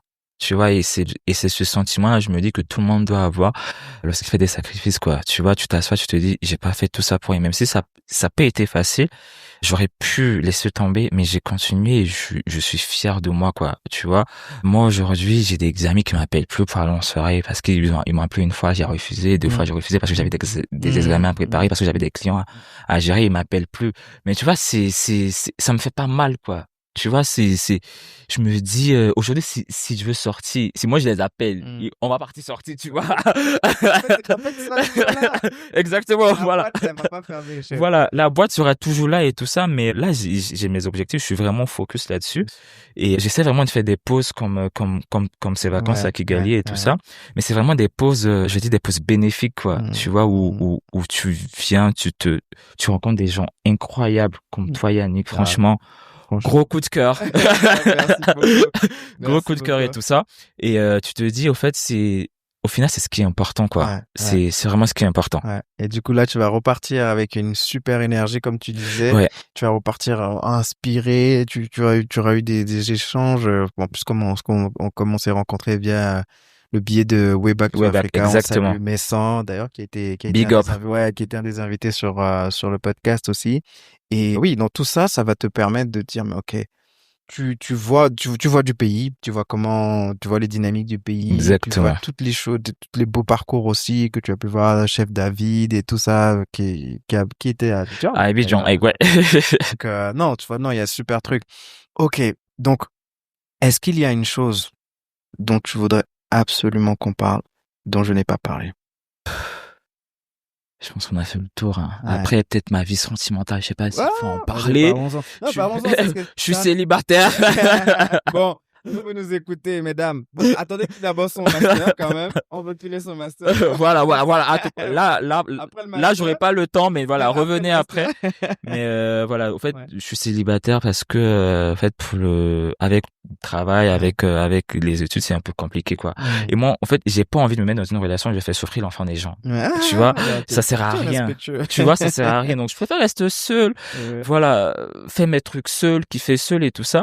Et quand je serai prêt, les relations là, au fait, ça finit pas, quoi. Tu vois, je me dis, si aujourd'hui j'ai pas quelqu'un, c'est parce que l'univers ou voilà, le monde est en train de me préparer à rencontrer quelqu'un qui va changer ma vie, quoi. Donc je me mets vraiment pas de pression pour ça. Mes amis, au fait, quand tu restes célibataire longtemps, t'as tendance à avoir des amis qui vont te dire, toi, faut te mettre en couple, te présenter ceci. Moi, je leur ai dit, franchement, c'est pas mon truc actuellement. Je cherche pas à me mettre en couple et tout ça actuellement. Et j'ai mes objectifs. Quand ça viendra, franchement, ça viendra. Et j'espère que ça viendra. Si ça vient pas aussi, je vais vivre de voyage et d'eau fraîche. mais voilà, je pense que ça viendra. Et puis une chose que je voulais dire, c'est qu'au fait, moi je suis ivoirien, mais je suis pas forcément attaché à la Côte d'Ivoire. Tu vois, là je suis vraiment dans une perspective de faire le maximum. Je pense que c'est ce que je t'avais dit lorsqu'on s'était rencontrés la première fois. Le maximum de pays africains. Et sentir là où je me sens bien, quoi, tu vois. C'est pour ça que je suis venu à Kigali et tout ça, parce que j'ai vraiment senti là, ça sera peut-être Kigali, hein, parce que j'ai vraiment senti une vibe et tout ça. Je suis pas forcément attaché à la Côte d'Ivoire, quoi. J'adore mon pays, je suis un Ivoirien 100%, mais je suis vraiment dans cette optique d'aller là où j'aime me sentir bien. Et voilà. Moi, la vie, c'est un voyage. Donc là, on a parlé on parlait des voyages. Exactement. Et donc, allons sur les questions de la fin. Ok. Et donc, du coup, les questions de la fin que j'aime poser, Je sais même plus si, quand on a parlé de voyage, on était déjà sur les questions de la fin ou pas. Non, je ne pense pas. Non, Je pense pas Ok, aussi. donc du coup, la première question, c'est que s'il y a 3 personnes, non, en fait, tu as 3 personnes que tu vas me dire. En fait, non, c'est les 2 personnes qui ont marqué le plus ton parcours. Les 2 personnes, bah, je dirais ma mère Mhm. et mon père. Ok. Tu vois, comme je te disais, mon père, c'est vraiment la personne très aimante qui aimait vraiment ses 2 petits garçons et tout ça. Et bah, c'est de là que vraiment je puise mon amour, mon respect pour le prochain, quoi. Et voilà, c'est ce qui m'accompagne jusqu'à maintenant. Et il y a ma mère, c'est une battante, tu vois. Ma mère, c'est la personne qui, voilà, qui sort, qui part travailler sous la pluie et tout ça, qui revient, qui reprend le lendemain et tout ça. Du coup, elle nous a inculqué vraiment, à moi et à mon petit frère, vraiment le goût du travail bien fait, le goût du travail réalisé de la meilleure des façons, quoi. Donc, Ouais. je dirais ma mère et puis mon père. Ok. Et du coup, s'il y a 2 personnes que tu côtoies, que tu connais, que je devrais absolument rencontrer et éventuellement inviter sur ce podcast. Alors, bah, du coup, je vais partir sur 3. Hmm. Parce que, voilà, j'ai 3 personnes, 3 amis qui sont vraiment chers à mon cœur. Ouais. Bah, il y a Jed, Ouais. que t'as rencontré. Ouais, que j'ai Voilà, rencontré. exactement. Le Mogo puissant. Ouais, lui c'est mon pote, c'est mon pote dans les affaires, c'est mon pote dans la vie et tout ça. On s'est rencontrés à l'université. Ouais. On n'était pas très proches à l'université, mais après voilà, nos relations ont évolué lorsqu'il a déménagé dans mon quartier et tout ça. Donc j'ai commencé bah, je passais plus de temps chez lui que chez moi, quoi. Tu vois, c'était 5 jours chez lui, 2 jours chez ma sœur et tout ça. Mais bon, elle connaissait, donc du coup, c'était assez flex. Donc voilà, lui, c'est vraiment mon gars sûr. Ok. Après, il y a Nelly. Ok. Nelly, c'était une collègue à la base. Elle a intégré l'agence, je crois qu'il y a 2 ans. Elle est plus à l'agence, elle est partie. Ok. Mais voilà, on a vraiment créé de très forts liens, quoi. Tu vois, Nelly, c'est la fille qui m'a prêté sa voiture. J'ai fait mon premier accident, quoi. Tu vois. Donc tu vois un peu la relation. Bon, tu vois là. Je vois. Donc voilà, c'est la fille, genre, je peux rester chez elle jusqu'à 2h, 3h du matin. Elle, chez Nelly, il y a toujours de la nourriture, quoi. Tu vois, tu manges trop bien, elle cuisine trop J'arrive bien. à dire, On va passer chez Nelly. On va me dire les choses comme ça. Tu vois, sauce graine, elle maîtrise, elle prépare trop bien.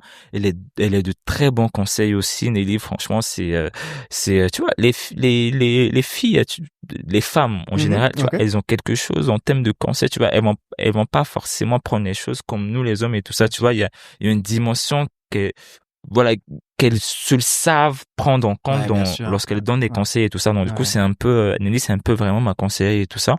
Que ce soit partout, que ce soit professionnellement, sentimentalement et tout ça. Voilà, c'est Nelly, c'est vraiment ma gossue, comme quoi on n'est pas obligé de connaître quelqu'un pendant 10 ans, 20 ans pour que cette personne-là ait une place importante dans sa vie et tout ça.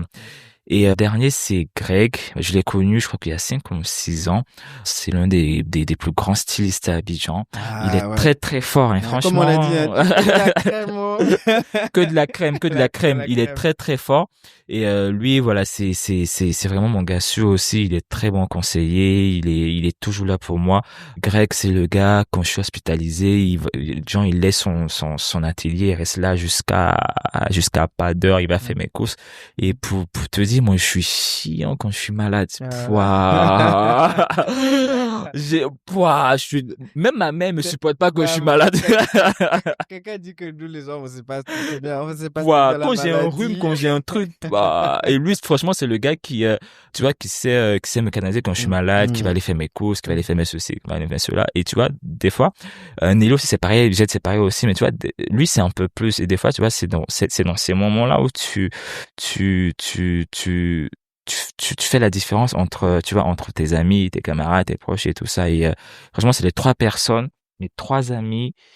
J'ai fait des jaloux peut-être. Je vous aime aussi les autres, mais voilà. Il m'a dit 2, j'ai dit 3, je pourrais pas dire 4 ou 5. Faut pas abuser. Donc voilà, donc ce sont les 3. Ok, Jed, Nelly et Greg. Ok, on les salue quand ils vont écouter ces épisodes. Big up.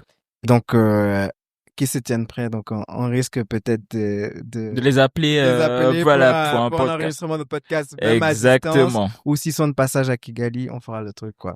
Ok? Why not? Donc la question suivante, c'est du coup le livre, parce qu'on a beaucoup parlé de développement personnel, Et donc, quel est le livre qui a le plus marqué ton parcours? Alors, le premier livre de développement personnel que j'ai lu, ça tourne autour de l'argent. Voilà, comment gagner de l'argent. Parce que moi, je t'ai dit, Ah oui. je kiffe la moula. Voilà, l'ambition. Non, mais en même temps, on avait dit, Voilà, faut aimer l'argent. faut l'argent pour Je vais pas aimer les bananes si je vais créer un fonds d'investissement, tu vois le truc. T'as capté. Donc, du coup, c'est Réfléchissez et devenez riche de Napoleon Hill. Donc, c'est le premier livre que j'ai lu. Je me rappelle, j'étais dans ma chambre et tout ça, et j'ai tapé livre sur le développement personnel et comment gagner de l'argent. Et c'est le premier livre que Google m'a suggéré. Donc, du coup, j'ai téléchargé en version numérique. Après avoir lu, j'ai acheté en version papier. Parce qu'au fait, comme je t'ai dit, moi, je suis très dans tout ce qui est papier et tout ça. Donc, j'ai acheté la version papier et du coup, c'est le premier livre que j'ai lu sur le développement personnel, sur la gestion de l'argent, sur comment gagner de l'argent. Après, voilà, il y a les autres classiques tels que Père riche, Père pauvre, les 7 habitudes de ceux qui réussissent, voilà. Exactement. Stephen Covey. Exactement. Que j'ai dans ma petite bibliothèque. Voilà, c'est calé ici. C'est calé ici. Donc voilà, c'est les 4 accords Toltec. Oui, vraiment. Ça c'est très bien pour tu vois pour le détachement où on te dit que faut pas prendre les choses personnellement. J'ai jamais lu d'ailleurs. Franchement, j'en ai beaucoup entendu parler. Très bon livre. Beaucoup. Très bon livre. Okay. Là, il y a Nelly d'ailleurs qui est en train de lire L'Alchimiste. Voilà. Dès qu'elle finit, bon, je l'ai pas encore lu. Tu l'as pas encore lu? Non. Je l'ai pas encore lu, mais j'ai entendu. Je pense que c'est peut-être le livre, c'est un des livres que j'ai le plus lu de ma vie, hein, je crois. Je crois. Franchement, parce que je l'ai lu en papier. Après, je l'ai écouté plusieurs fois en audiobook. Mais c'est un super livre. Donc, du coup, je lui ai dit, dès que tu finis, je passe récupérer, franchement. Et c'est vraiment l'un des livres que j'ai vraiment envie de lire, quoi. Ouais, franchement, big time, vas-y. Si tu le dis, voilà, je vais même pas hésiter là. Ouais, tu vois, je sais pas si, oui, je pense que les gens l'auront peut-être compris, mais dans ce podcast, je suis vraiment un amoureux de livres. J'aime beaucoup lire. Tu parlais de ton père tout à l'heure, et qu'en fait, c'est marrant quand tu parles de ton père, c'est l'impact qu'il a eu sur toi. Mon père a été pareil, tu vois, c'était quelqu'un moi, mon père, par exemple, en fait, le fait d'avoir quitté la France, quitté le Togo pour aller vivre en France, c'est parce que mon père s'est dit, mais en fait, en 92, il y a eu une grève générale à Lomé. Okay. Il y a eu des morts, plusieurs morts et tout ça. Et il a dit, en fait, non, je peux pas élever mes enfants dans ce climat-là. C'est comme ça qu'il a postulé, il a trouvé un boulot. Et il nous a tous pris, toute la famille est partie. Et donc, il a eu cet impact-là sur moi. Je racontais ça encore, même samedi soir d'ailleurs. À chaque anniversaire, mon père me donnait un cadeau, mais avec une carte postale. Et j'ai retrouvé une des cartes postales, je l'ai prise en photo. Je sais pas si je l'ai en physique, mais en tout cas, je l'ai prise en photo dans mon téléphone, une de ces cartes postales. Et il y a écrit, je paraphrase, il disait, je t'ordonne, et j'en fais même plus qu'un ordre, un commandement, réalise-toi. Ah, si. Et je retrouve des trucs comme ça. Tu peux retrouver, donc, si, je suis sûr que si je vais chez ma mère aujourd'hui, je retrouve des trucs comme ça, mais t'imagines l'impact puissant que ça a sur soi. C'est pas que des mots, hein. C'est pas que des mots. Non, c'est pas que des mots. C'est pas que des mots. C'est tout un truc. Exactement. C'est toute une énergie. C'est un mindset. C'est tout un mindset et tout ça. Voilà. C'est pas que des mots. Il était amoureux des livres, tu vois. C'était un grand amoureux des livres, donc il m'a transmis ça. Et donc, question suivante, une œuvre artistique, album, art, tout ça, qui a marqué ton parcours? Qu'est-ce que tu pourrais nous dire? En fait, moi, je suis un grand fan d'art. Okay. L'art sous toutes ses formes. Ouais. Que ce soit, la peinture, la sculpture, là même, en début d'année, je me suis testé à la poterie et tout ça. Génial. Ça, c'est un de mes rêves. Franchement, faut faire, hein. C'était pas beau. Ce que j'ai fait, c'était pas beau, mais bon, tu vois, je teste. S'exprimer de notre manière. Exactement. Et moi, c'est aussi ça. Tu vois, je travaille beaucoup avec mes enfants dans ce sens-là. Dès qu'il y a un nouvel art, une nouvelle lubie, et moi, mes parents, comme je disais, mes parents, mon père, c'est ce qu'il nous a fait faire. Exactement. Moi, mes enfants, je leur fais faire tout et n'importe quoi. Et quand c'est manuel, tu vois, c'est beaucoup plus stimulant, surtout pour les enfants même, tu vois. Donc, je suis un grand fan d'art. je fais vraiment toutes les galeries à Abidjan quand je peux. Il y a pas mal de galeries à Abidjan, pas mal de vernissages et tout ça. Dieu merci. Je pense que il devrait en faire beaucoup plus, mais déjà ça va. Ouais. Et je suis très musique aussi. Donc du coup, en thème d'œuvres artistiques, je te dirais, je suis un grand fan de Kendrick Lamar. Ok. Voilà. Ok. Donc l'album de Kendrick qui m'a le plus marqué, c'est Mr. Moral and the Big Stepper. Ok. Là, c'est un album que je comprends pas très bien l'anglais. Je suis pas un grand anglophone et tout ça, mais tu vois, quand il y a des trucs que je capte pas, voilà, on est au 21e siècle, quoi. Tu peux traduire, tu peux trouver la traduction sur truc et tout ça. Et voilà, c'est sur cet album-là, c'est vraiment des mots forts. T'as des titres comme Rich Spirit, où, voilà, il te dit que, voilà, faut toujours nourrir ton esprit il est riche et tout ça et tout. Et, je me retrouve vraiment là-dedans, quoi. Et, deuxième artiste, il y a Luigi. C'est un français, je crois français ou belge, là, mais voilà, il chante en français, c'est un rappeur. Et il a des textes qui me parlent tellement. Quand t'as des titres comme Baya, quand t'as des titres comme Le Monde, t'as des titres comme Téléfoot, oui, voilà, au fait, c'est des paroles où il va te dire, j'ai envie de faire partie des plus grands de ce monde. Je suis arrivé à une étape de ma vie où je peux plus retourner à l'arrière. Voilà, là, je paraphrase aussi, mais tu vois, c'est vraiment des paroles et c'est des artistes. Dans ma playlist, je les retrouve à chaque fois, quoi. Après, voilà, moi, j'écoute de tout. Tu peux me voir écouter du coupé décalé, du Zouglou. Après, tu me vois chez les gars de ABBA, du Beyoncé, du Rihanna. Tu vois, je suis très éclectique en thème de musique. Mais voilà, ce sont les deux albums, ce sont les deux œuvres artistiques qui me définissent. Je veux même me faire un tatouage genre Spirit et tout ça, franchement, parce que ça me... Ouais. Ah, bien. Bien. Non, mais en tout cas, il y a plein de choses que tu as dit, je sens que ça se voit que tu as un esprit très riche. Ça se voit que tu le J'essaie de nourrir au maximum. Ouais, non, franchement, c'est ce qui est beau parce que c'est ce qui permet comme tu disais tout à l'heure, tu parlais de se réinventer, de toujours sortir de sa zone de confort. Exactement. Et en fait, je pense que c'est ça, c'est plus tu as comme je pourrais dire, plus tu as c'est comme un carquois dans lequel tu as des flèches. Plus tu as mis de flèches, quand les moments difficiles viendront, tu sauras plus. Exactement. Mais si tu es tu te cantonnes à une chose, ça sera beaucoup plus compliqué difficile d'en sortir. Si t'es confronté à un big problème, exactement. Ok, et du coup, la question, donc là, je t'ai posé la question sur l'œuvre d'art. Donc, la question que je pourrais te poser, c'est si on veut prendre contact avec toi, comment le faire? Bah, du coup, comme je disais, moi, je suis très réseaux sociaux. Moi, j'ai grandi avec ça. Donc, c'est Instagram, je crois, tiré du 6, Realtor. Et puis, voilà, là, c'est vraiment mon terrain de jeu, quoi. Okay. C'est là où tu m'écris, je réponds. Sur TikTok, je réponds pas souvent parce que voilà, là, c'est plus visite, montrer ma passion et tout ça. Mais je suis plus actif sur Instagram. Okay. Donc, c'est RN Realtor, voilà. Ok.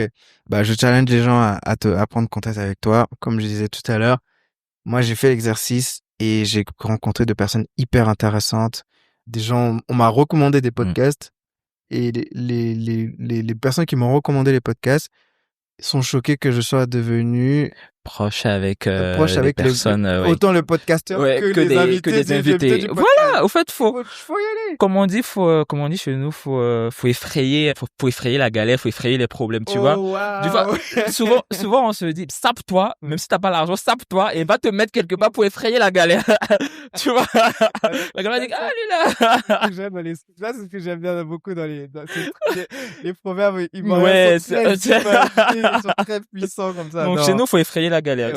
Si t'as envie de devenir, je sais pas, agent immobilier. Moi j'ai écrit à des agents immobiliers qui se trouvent à Londres. Genre, j'écris une fois, deux fois, gars, il répond pas, trois fois, il répond pas. Après, c'est Henry Phone. Après, tu pourras voir, c'est un gars c'est un Londonien, mais qui évolue sur le marché, de Dubaï actuellement. Okay. Je l'adore. C'est vraiment un de mes exemples et tout ça. Parce que dans ma chambre aussi, j'ai tous les agents immobiliers que j'admire et tout ça. Du coup, j'écrivais une fois, il répondait pas, deux fois, il répondait pas, trois fois, quatre fois, cinq fois. Et une fois, il a répondu, j'ai fait un long texte comme ça, je lui ai dit, franchement, je suis fan et tout ça. Et quel est le conseil que tu pourrais me donner et tout ça? Et il m'a dit, Jean, pour devenir le meilleur agent immobilier de l'Afrique. Ouais. Et il m'a dit, pour devenir le meilleur, ton continent commence déjà à te faire connaître chez toi, genre dans ton pays et tout ça. Et c'est à partir de là que j'ai commencé à vraiment bosser sur mon image, essayer vraiment de me faire connaître au max sur les réseaux sociaux. Peut-être que voilà, il a juste dit ça comme cela, un argent immobilier quelque part en Afrique, en Côte d'Ivoire là-bas, mais ça a tellement eu un impact et j'hésite vraiment pas, tu vois, même si c'est des gars des agents immobiliers qui ont 700 000, 1 million d'abonnés, tout ça, j'hésite pas à écrire, on sait jamais, tu vois, ça reste des êtres humains, tu vois, ça reste des êtres humains. Moi, je me dis, j'ai pas peur de quelqu'un, tu vois, on peut être intimidé parce que la personne c'est vu son rang social ou voilà sa posture et tout ça, on peut être intimidé, mais faut pas avoir peur de quelqu'un, faut pas avoir peur de partir avec quelqu'un. Ça reste des êtres humains, au final on va tous mourir. Donc du coup ça sert à rien de se mettre des barrières et tout ça. Donc faut effrayer la galère. Voilà, le mot de la fin, il faut effrayer la galère. Faut effrayer la galère. Ok. Merci beaucoup pour cet épisode. C'est vraiment plaisir d'avoir accepté. Merci à toi, Yannick. Qu'on ait pu échanger sur ce podcast. Et je te dis à très bientôt à Abidjan. Ciao, ciao. Ciao. Te voilà arrivé au bout de cet épisode. Merci d'avoir pris le temps de l'écouter intégralement. Si celui-ci t'a plu, n'hésite pas à en parler autour de toi et prends le temps de donner un bon avis sur ta plateforme d'écoute habituelle, surtout Apple Podcast. Pense également à t'abonner pour ne rater aucun nouvel épisode. Tu peux retrouver Ami Parcours sur Instagram, Facebook ou par email. Prends le temps de m'écrire et je me ferai un plaisir d'échanger avec toi. Et surtout, à très vite pour découvrir le prochain parcours.